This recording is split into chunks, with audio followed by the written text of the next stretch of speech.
Hi, I'm Micah Halpern. Thank you for joining me today as I do some thinking out loud.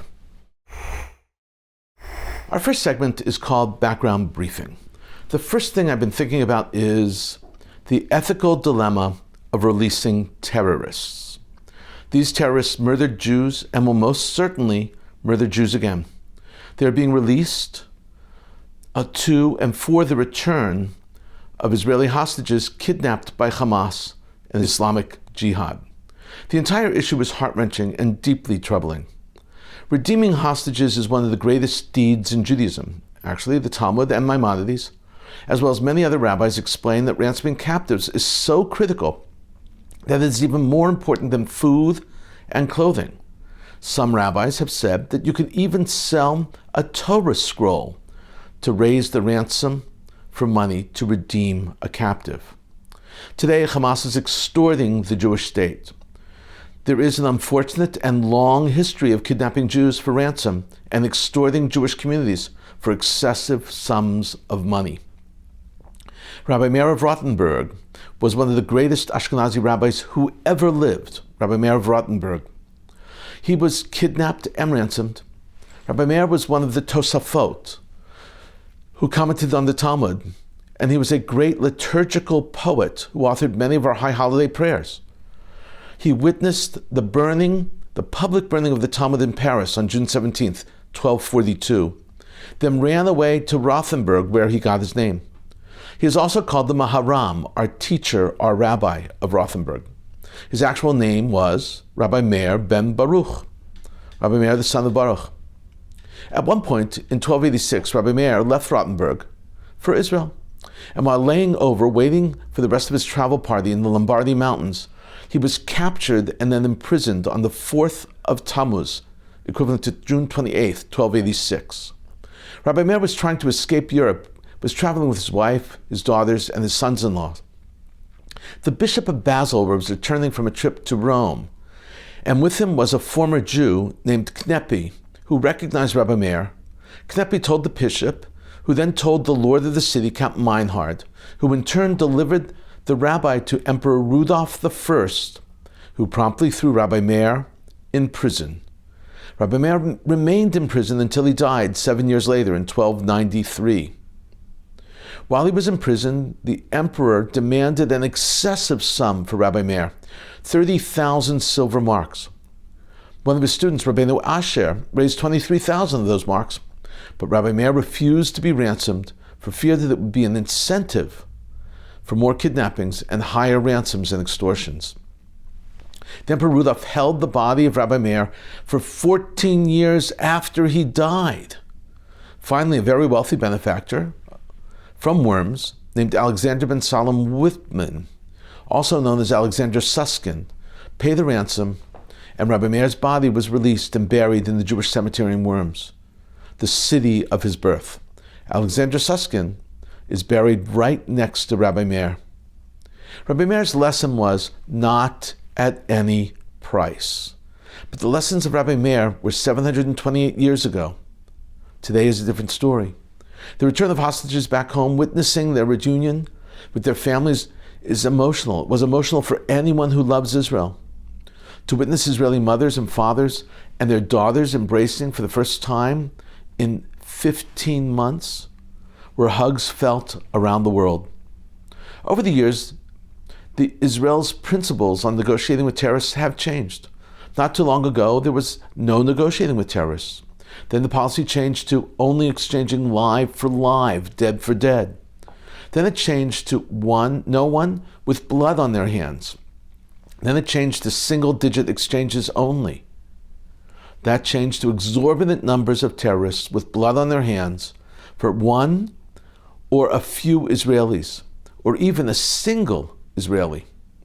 In 2011, 1,027 hardcore terrorists were released for a single Israeli, Gilad Shalit. I cannot imagine his pain and the pain of his parents.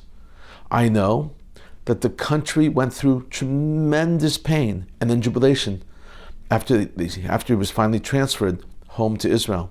I remember Netanyahu greeting him. But one of those hardcore terrorists released in exchange for Gilad Shalit was Yahya Sinwar. We need to ask, Was Gilad Shalit worth October 7th? Sinwar organized October 7th. We need to debate these questions. Terrorists have a very high recidivism rate. Once a terrorist is released, they are very likely to return to terror. Ronen Bar, the head of Israel Shin Bet, its internal security service, said that 82% of the Palestinian prisoners being released now in this deal were previously released in a prison release in 2011 in return for Gilad Shalit. 82%. He added that 200 of those on the list to be released were already re-arrested after the earlier November 23 release in exchange for the very first kidnapped Israelis of that horrific day on October 7th, 2023. When I raise these questions in private, people jump at me. They shout, "What if it was your child?" This discussion cannot be personal or emotional.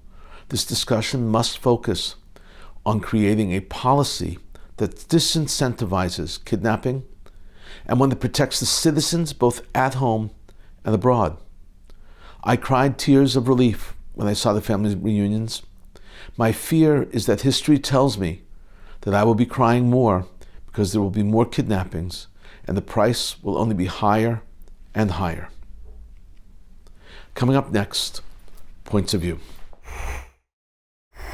Both columns today are from the Jerusalem Post, and both are by Gills. The first one is by Gil Hoffman, and the second by Gil Troy. First up is a column that was published on January 30th, 2025. It's by Gil Hoffman, and it's entitled, "International Media is Lacking Empathy Even as the Hostages Come Home." Opinion, subtitled, "Even if empathetic coverage never comes, we will never relent in the important effort to change the international narrative and improve Israel's image." This is how Hoffman begins. People who care about Israel around the world know that the effort to get positive or even somewhat fair coverage of the Jewish state in the international media can be a Sisyphean task. The mythical Greek king Sisyphus was condemned by the gods to eternally roll an immense boulder up a hill, only for it to roll back down every time he came close to the top. There was no mercy or empathy for Sisyphus. And there has been almost no mercy or empathy for Israel in the international media since the horrible attacks on October 7th, 2023, with three notable exceptions. Hoffman now explains that right after October 7th, Israel received some very positive coverage. But that coverage evaporated extremely quickly, he writes. Israel received positive coverage on October 7th itself until the IDF got its act together and started fighting back later that day. The media was empathetic, again, when Iran launched its missile and drone attacks on April 13th and October 1st, 2024. This favorable reports on Monday's International Day of Commemoration in memory of the victims of the Holocaust, except for shows of such as Good Morning Britain on ITV that forgot its Jewish victims, proved the thesis of Dara Horn's 2021 book, People Love Dead Jews. Those looking for empathy from the media over the past 2 weeks for the 9 young Israeli women and 1 elderly man who finally returned to their families, their loving families, for the nation that prayed for them, were left largely disappointed. Hoffman brings the evidence and shows just how ridiculous the coverage is. And it is shocking, he writes. The lead photo on the cover of the New York Times International on Monday, January 20th, the day after Romy Leshem Gonen, Doron Steinbrecher, and UK citizen Emily Damari were released, was yet another picture of Khan Yunis, with the headline, "Gazans Dreaming of Home." The regular American edition had a massive photo of Jabalia refugee camp and a smaller one of Damari. Hoffman explains that the media is just way off base. He writes, saying that on CNN, the overwhelming majority of the international media was broadcasting Hamas's deceitful narrative, willingly playing into the hands of a terrorist organization and implicitly justifying kidnapping and holding hostages. Hoffman explains that the international media downplays the kidnapping of Israelis and draws parallels with the terrorists being released, and even refers to the terrorists as prisoners of war. He writes, the BBC falsely claimed during a live report that Karina Ariev, Daniela Gaboa, Naama Levy, and Liri Albag were released wearing the same IDF uniforms they wore when they entered Gaza. Did the publicly funded British media giant really think the world had forgotten the searing images from Hamas's own footage of the bloodied women abducted from their beds in pajamas and underwear and paraded through the streets of Gaza? Australian ABC's news and other outlets also bought this dangerous lie. Hoffman describes just how crazy the coverage was of the release. It was not based on reality. Hoffman argues that the coverage helped the terrorists and portrayed them and their cause as justifiable.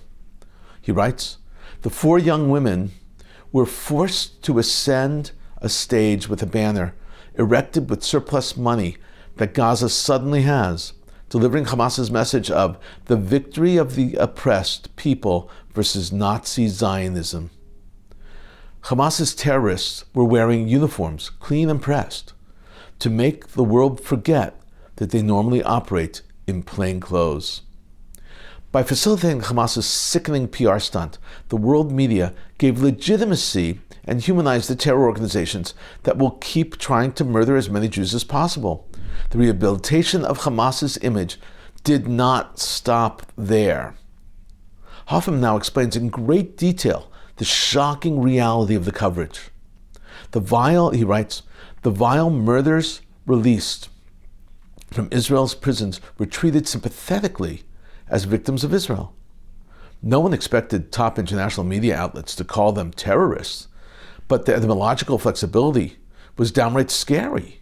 The New York Times called them activists. The Washington Post referred to them as political activists. Reuters said they were prominent Palestinians. The never-to-be-topped The Guardian said they had been imprisoned for anti-Israel operations. That I find is hilarious. Anti-Israel operations, terrorism, murdering 1 million people.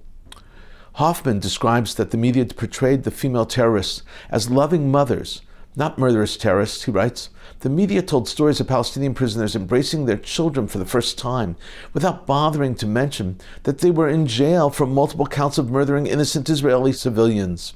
Media reports from last week's prisoner release were no better. Sky News posted a video of what it described as heartwarming celebrations of the ceasefire. Sky shared a clip of a large crowd shouting, Kaibar, Ya Yahud, a well-known and explicit threat invoking the slaughter of Jews, with the word Kaibar referring to the place where Jews were massacred in the year 628. The end of the chant is Ya'ish Muhammad Sufa Yahud, meaning the army of Muhammad will return. Hoffman concludes, writing that our job is to keep the media honest. Just last weekend, he writes, Hamas publicly executed 11 Palestinians it accused of being collaborators. But as expected, that got no coverage. The international media will face additional tests in the weeks ahead. If the Bibas boys are brought home in body bags, will that finally bring about empathetic coverage? Even if empathetic coverage never comes, we will never relent in the important effort to change the international narrative and improve Israel's image. That challenge may be an immense boulder, but we will leave no stone unturned. Excellent analysis and insight. Thank you, Gil Hoffman. Next up is also a column from the Jerusalem Post, and it was published on January 29th. It's also by Gil, this time Gil Troy. It's entitled, The Hamas Prisoner Release is a Justification for Death Penalty for Terrorists. Opinion? A death penalty for terrorists won't eliminate terrorism or even hostage-taking to free other less wicked prisoners, but it will minimize the pain of impacted Israelis. The issue of the death penalty for terrorists is another very serious issue that needs to be debated in Israeli society today and amongst Jews.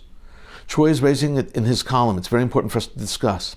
It cannot simply be assumed that the original ideas and values of the past are the same as they are today. Things have changed. This is how Gil Troy begins. If anyone had any doubts after Hamas's October 7th mega-atrocity The terrorist organization has now made it clear to deter terrorism, civilized countries need a death penalty implemented swiftly after mass terror events, allowing terrorists to hang out in prison until they are traded for innocents, taken hostage, is absurd, spurring more terrorists to violence.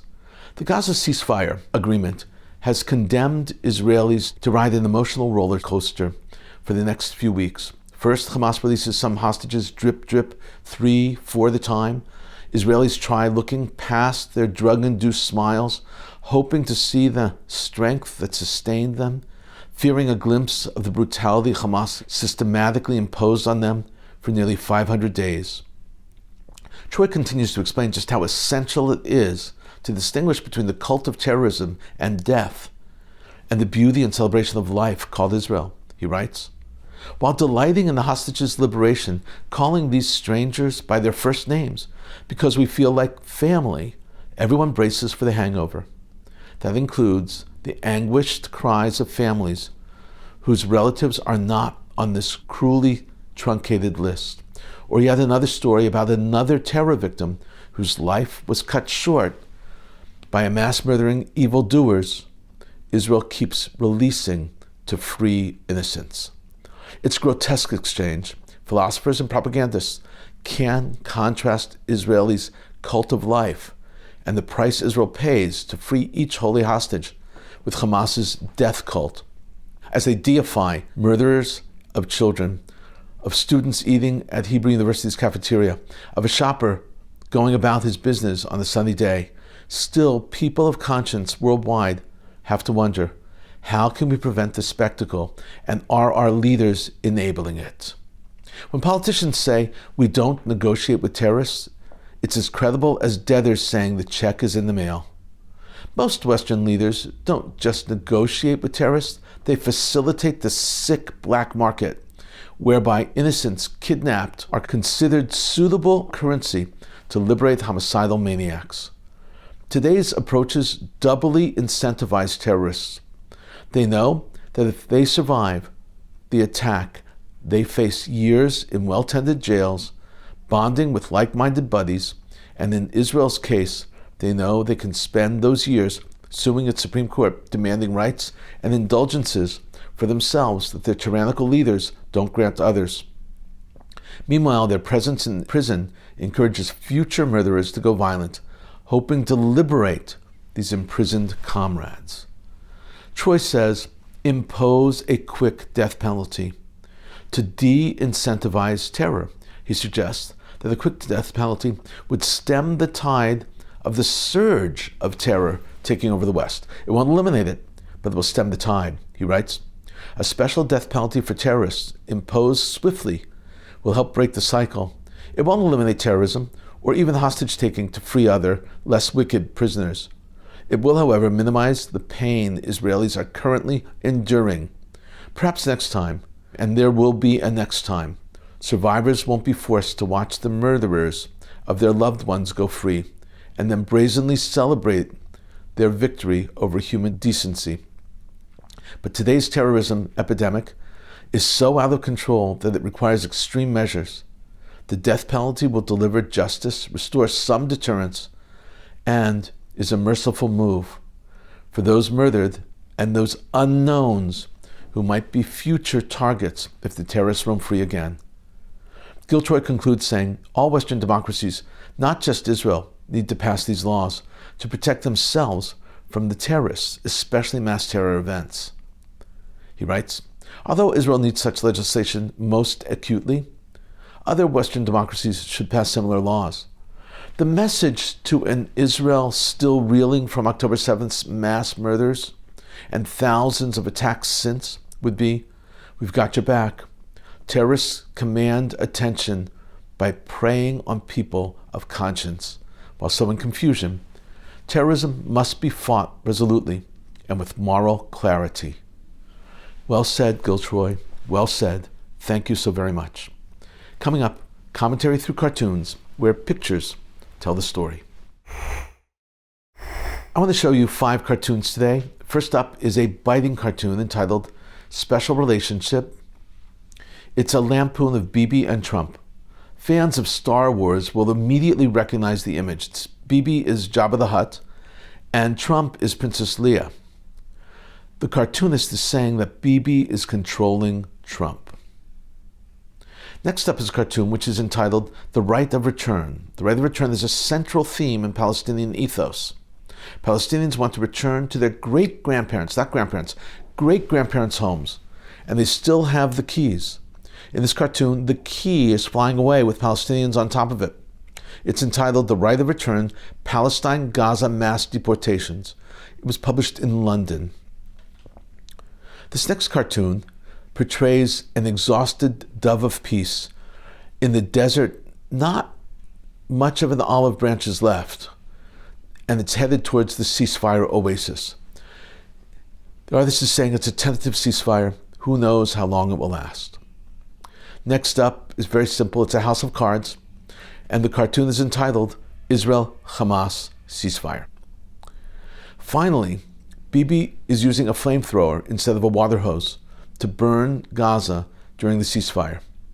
This is a very biting and very caustic commentary by this cartoonist. We've seen several of his cartoons in the past. In a moment, more of my own perspective and a few predictions. U.S. President Donald Trump said Jordan and Egypt will take Palestinians temporarily as Gaza is rebuilt.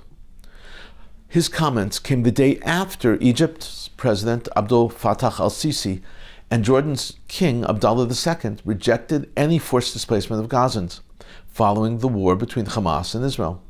They will do it, Trump told reporters in the Oval Office when asked for his response to the Egyptian and Jordanian refusal and whether he would consider imposing tariffs on either country to push them. They're going to do it. We do a lot for them, and they're going to do it. Syria President Ahmed al-Shara, that's his nom de guerre, will work on forming an inclusive transitional government, he said during his first speech after being declared president. He said a preparatory committee for National Dialogue Conference will be announced in the coming days. We wait and see. There is also nothing left of Gaza, and rebuilding the enclave could take 10 to 15 years. U.S. President Donald Trump's Mideast envoy, Steve Witkoff, told Axios in an interview at the end of his trip to Gaza, people are moving north to get back to their homes and see what's happened and turn around and leave. There's no water, there's no electricity. It is stunning just how much damage occurred there, Witkoff said. A U.S. security firm responsible for inspections at the Netzarim corridor in central Gaza intercepted a Palestinian vehicle attempting to pass as a UN car. Israeli officials told the news. Security personnel conducted a thorough inspection, including X-ray screening, scanning, and manual checks of all bags inside the vehicle. No weapons were found, no explosives were found. Jordan is seeking to deport released prisoner Alam al-Tamimi, who is wanted in the United States for involvement in the attack on the Sbarro Pizza restaurant in Jerusalem in August 2001, in which American citizens were murdered. The Hamas-affiliated Al-Aqsa television station reported this. Tamimi, a Jordanian citizen, drove the terrorists who carried out the attack to a restaurant. She was sentenced to 16 life sentences, but was released after a decade as part of the release of one Israeli soldier, Gilad Shalit, for 1,027 terrorists. Almost everyone knows Prime Minister Netanyahu met with United States President Donald Trump, but not many people know that Trump also is meeting with Jordan's King Abdullah. We've been thinking out loud about a lot today. Now that you know what I've been thinking, tell me what you're thinking. Email me at micah@jbstv.org. Tweet me at Micah Halpern. Tell me what you think. Before we end, let me leave you with one piquante piece of information. This short 3-minute clip is of Doron Sternbacher, who was released from Hamas captivity on January 19th after more than 15 months in captivity. She was part of a Hamas propaganda video while in captivity, In that video, she was blonde and wore pink. In this video, she says she's home and will not wear pink anymore.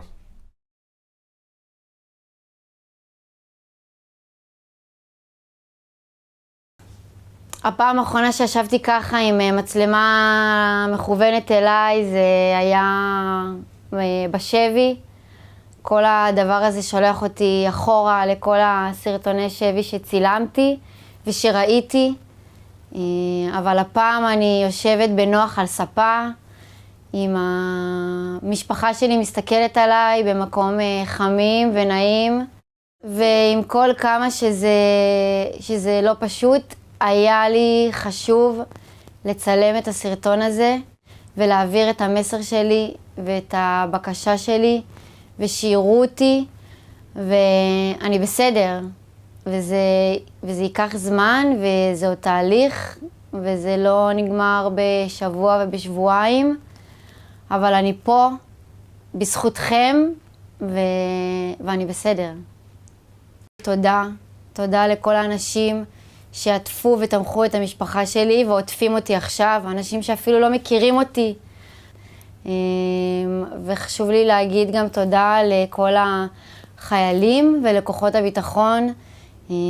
אני יושבת לראות קצת ולהשלים את כל מה שהיה פה בשנה הזויה הזאת, ואני רואה איזה חלק חשוב וענק היה להם גם ב7 באוקטובר וגם אחרי, ואני רוצה להגיד באמת תודה.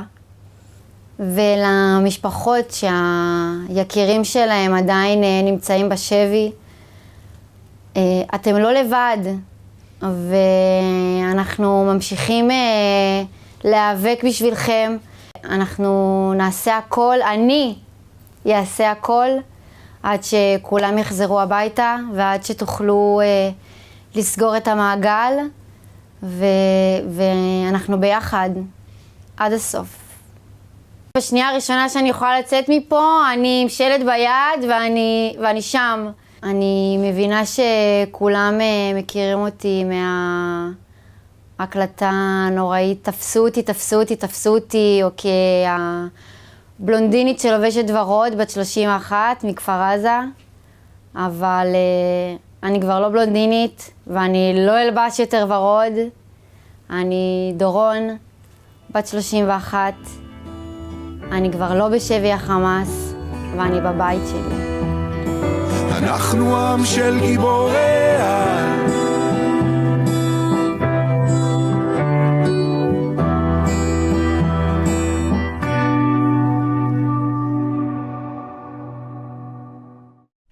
We hold our collective breaths until all the hostages are brought home, whether alive or dead. Thank you, Doron Sternbacher. Thank you for Think Out Loud with me, Micah Halpern. Let's think out loud again next week on JBS.